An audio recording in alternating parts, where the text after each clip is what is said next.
Hello viewers, আজকে আবার চলে এসেছি আপনাদের সঙ্গে একটু ছোট্ট চায়ে আড্ডা দেব বলে। আজকের টপিকটা জেনারেল নলেজ বলবো না নীতি কথা বলবো, সেটা আপনারা কমেন্ট করে জানাবেন। আজকে একটা অন্য রকম টপিক নিয়ে আপনাদের সঙ্গে আলোচনাটা করব। ভাবছি এটা নিয়ে একটা আলোচনা করাটা দরকার, কারণ কি নিউজ মিডিয়ার কিছুদিন ধরে কিছু গদি মিডিয়া স্পেশালি বলা হয়েছে, নিউজ দেখে আমার মনে হলো এটা নিয়ে আপনাদের সঙ্গে একটা আড্ডা হওয়া এবং আপনাদেরও মতামত জানা প্রয়োজন আছে। আমরা সবাই জানি একটা অত্যন্ত দুঃখকর ঘটনা ঘটে গেছে লাস্ট উইক। ইন্ডিয়ান এয়ারলাইন্সে বোয়িং 171 প্লেনটা আহমেদাবাদে ক্র্যাশ করে গেছে এবং প্রচুর লোক মারা গেছেন, নিহত হয়েছেন। খুবই দুঃখদায়ক ঘটনা। এবার এটা তো ব্ল্যাক বক্স উদ্ধার হয়েছে, ইনভেস্টিগেশন চলছে, নানা রকম আরোপ দেওয়া হচ্ছে বোয়িং কোম্পানির ওপর এবং আরও অনেক তথ্য আরও আসা বাকি আছে। তাই এর কনক্লিউশন নিয়ে আজকে কোনো আলোচনা আমি করব না। এখানে একজন ভদ্রলোকও বেঁচে গেছেন, seat number 11, lucky man in the world লোকে বলছে। তার তথ্য, তার বক্তব্য আপনারা নিশ্চয়ই এতদিনে শুনে ফেলেছেন, তো সেটা নিয়েও আমি বলবো না।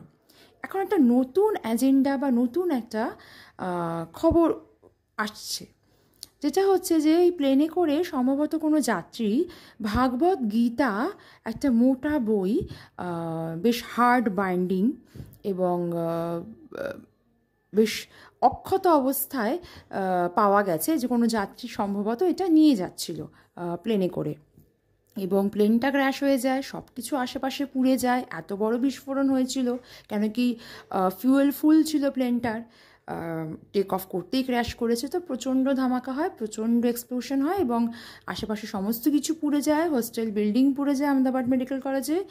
এবং কিন্তু অদ্ভুত একটা বিষয় হলো যে ভাগবত গীতাটা কিন্তু ওপরে যে হার্ড কভারটা আছে ওটা একটু একটু ক্ষত হলেও, ওটা সামান্য ক্ষতি হলেও বইটা কিন্তু ইনট্যাক্ট রয়ে যায়। বইটার মধ্যে কিন্তু কোনো রকম ক্ষতি পাওয়া যায় না। বইটা একদমই দেখতেই পাচ্ছেন আপনার ভিডিওতে যে একদম ইনট্যাক্ট আছে। সেক্ষেত্রে অনেকে বলছে এটা মিরাকেল, গীতার মিরাকেল।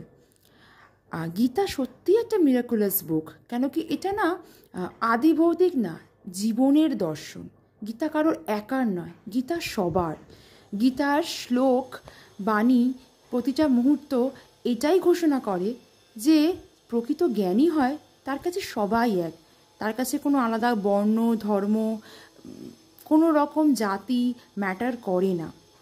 গীতা জীবন দর্শন দেখায়, গীতা বিজ্ঞানকে সমর্থন করে।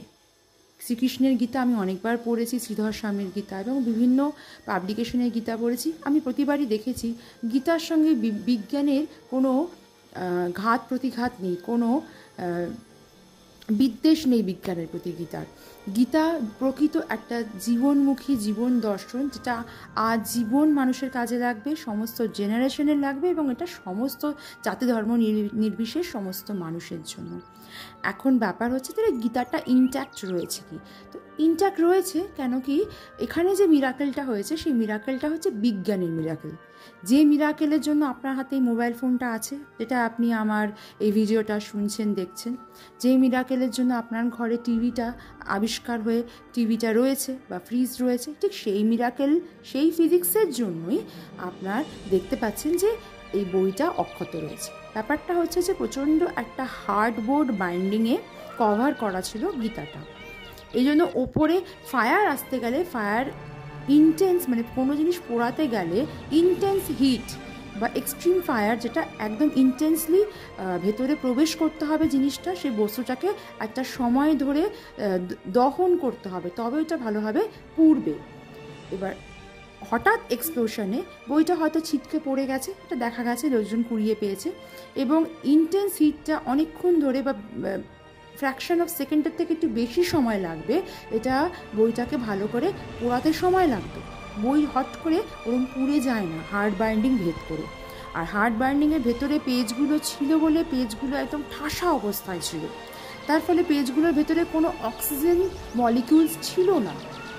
তার জন্য কোনো ইন্ধন পায়নি ফায়ার, যেটার জন্য বইটা ভালো করে পুড়বে। এই কারণে অনেক প্লেন ক্র্যাশ বা অনেক বিল্ডিং ক্র্যাশ হলে বা অনেক কোনো জায়গা অগ্নিকাণ্ড ঘটেছে, সেরকম জায়গা বহু পৃথিবীর দেশে বহু জায়গায় পাওয়া গেছে যে বাইবেল বা কোরআন বা গীতা এই ধরনের হার্ড বাইন্ডিং মোটা ঠাসা বইগুলো মোটামুটি যথেষ্ট অক্ষত অবস্থায় বা হালকা ড্যামেজ হয়েছে, সেরকম কোনো মারাত্মক ড্যামেজ হয়নি, এরকম অবস্থায় পাওয়া গেছে। তো এর পেছনে মিরাকেল অবশ্যই আছে, যে মিরাকেলটা জন্য আমাদের সভ্যতা এগিয়ে যাচ্ছে, যে মিরাকেলের জন্য এআই আবিষ্কার হয়েছে, সেই বিজ্ঞানের মিরাকেলটা তো অবশ্যই আছে। ফিজিক্স তো এর পেছনে অবশ্যই আছে। আর বিজ্ঞানের কথা কিন্তু গীতাও বলে। গীতার বিভিন্ন শ্লোকে আমি এটা পেয়েছি, এবং গীতা কিন্তু সবার। এখানে কারোর ধর্ম বেশি সুপ্রিম, কারোর কম, এরকম ব্যাপার নয়। গীতা তো সবার, তাই এখানে সবাইকেই সেই পরম ব্রহ্মের সন্তান হিসেবে ঘোষণা করা হচ্ছে। তো আমার মনে হলো গদি মিডিয়া নানা রকম ইঙ্গিতপূর্ণভাবে এই নিউজটাকে ছড়াচ্ছে, তাই আমি ভাবলাম এটা নিয়ে একটা ডিসকাশন আপনাদের সঙ্গে হতেই পারে। আপনাদের কি মতামত? আমার ইনফরমেশনে কোনো ত্রুটি থাকলে অবশ্যই সেটা কমেন্টে জানিয়ে সংশোধন করবেন। আর এ ধরনের ইনফরমেশন পেতে গেলে লাইক, সাবস্ক্রাইব অ্যান্ড শেয়ার করবেন। টাটা।